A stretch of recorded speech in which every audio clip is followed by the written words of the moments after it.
جی بسم اللہ الرحمن الرحیم، مفتی طارق مسعود بات کر رہا ہوں۔ المحلہ ابن حزم میں سعید بن مسیب کا یہ قول ہے کہ میں 3 درہم صدقہ کر دوں، یہ مجھے زیادہ محبوب ہے کہ میں قربانی کروں۔ لیکن اس کے اپوزٹ دوسرا قول مصنف عبدالرزاق میں ہے کہ میں ایک بکری ذبح کروں، یہ مجھے 100 درہم صدقہ کرنے سے زیادہ محبوب ہے۔ تو انہی سے دو متضاد قول مروی ہیں۔ اور ویسے بات یہ ہے کہ سعید بن مسیب رحمہ اللہ تو تابعین میں سے ہیں، تو اس سے پہلے رسول اللہ صلی اللہ علیہ وسلم کا عمل کیا ہے۔ صحابہ کے دور میں تو بے پناہ غربت تھی، کھانے کو روٹی نہیں تھی، گھروں میں لوگوں کے چولہے نہیں جلتے تھے کئی کئی دنوں۔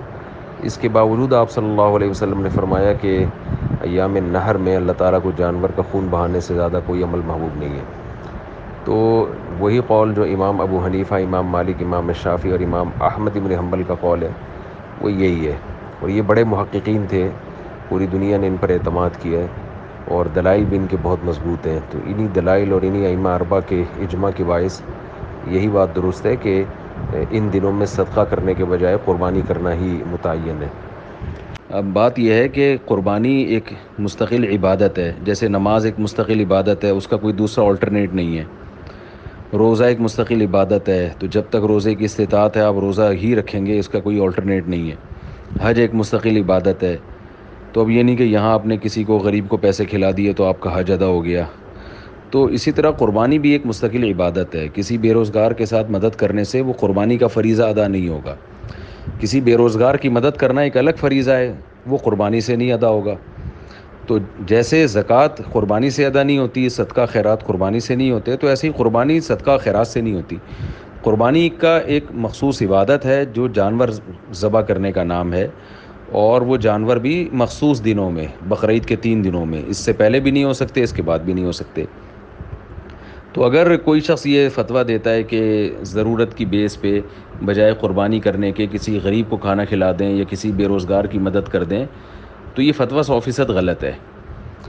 اس لیے غلط ہے کہ اس سے قربانی کا فریضہ یا قربانی کی سنت زندہ نہیں ہو سکتی۔ رہا یہ مسئلہ کہ لاک ڈاؤن کی وجہ سے یا کرونا کی وجہ سے قربانی نہیں ہو سکتی، تو یہ بھی غلط ہے۔ کرونا کی جو بیماری پھیل رہی ہے اس کا تعلق تو ہے کراؤڈ نہ ہو، لوگوں کا مجمع اکٹھا نہ ہو، تو لوگ سوشل ڈسٹینس رکھیں۔ اس سے قربانی کا کیا تعلق ہے؟ قربانی سوشل ڈسٹینس رکھ کے بھی کی جا سکتی ہے، اس میں کراؤڈ کے بغیر بھی ہو سکتی ہے۔ تو اس لیے یہ بات درست نہیں ہے کہ اس وبا کی وجہ سے یا یہ لاک ڈاؤن کی وجہ سے لوگ قربانی چھوڑ دیں، بلکہ قربانی کا فریضہ جو بھی ادا کر سکتا ہے اس کو کرنا پڑے گا، جس میں بھی استطاعت ہے۔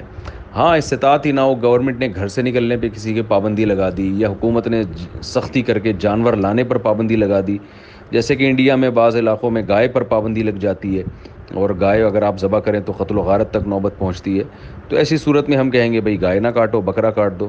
اور اگر کوئی گورنمنٹ سختی اتنی کرتی ہے کہ جانور ہی آپ کے لیے کاٹنا ناممکن ہو گیا، گھر سے باہر نکلنا ممکن نہیں ہے، تو پھر یہ ہے کہ پھر اس کی قضا کی جائے گی، وہ بھی بقرعید کے 3 دن گزرنے کے بعد۔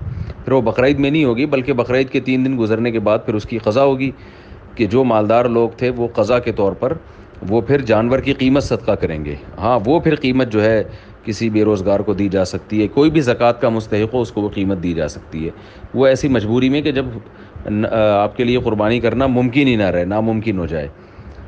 اللہ تعالیٰ عمل کی توفیق عطا فرمائے۔